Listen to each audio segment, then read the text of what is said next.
Comunque conosce una cosa, va in giro la sera così, conosce una cosa e da me le sanno, te ne piace, perché caro anche bene a sì, hai indirizzo e tutto, no? E allora ti qua si prepara bene e tutto, no? E allora va a casa sua, trova a casa e suona il campanello.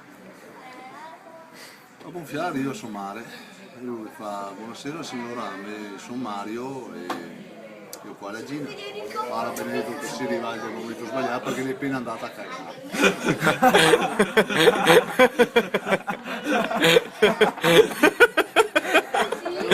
Va bene signora, non stai a preoccuparsi, tornerò magari più tardi o sa lui che sta anche male e torna la sera dopo e il cosa di me ora, no?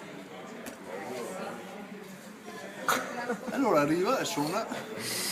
Buonasera signora, sono sempre Mario, io qua la Gina, guarda te sì proprio, guarda adesso è sfortunata perché è appena andata proprio in questo momento qua a fare una cagata.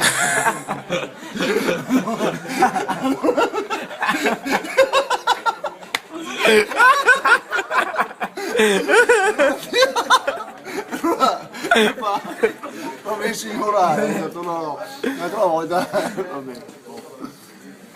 Allora ti invece quella, lui diciamo per telefono e fa Gina, sì Mario non ti ho più visto? No, lei ha detto guarda che mi detto sera che viene là, lei ha trovato detto mare e mi sembra che sia andata a cagare, scusa, abbiamo una età, io domando sera, la verità, che parla come mare, mettevo il telefono e dice ma mamma la verità, e te dici che è Benedetta che dice la verità, ma no, dice che non so che sono andata che ho già una telefonata, che ora che mi prepara e tu sì scusa qua e là. Boh.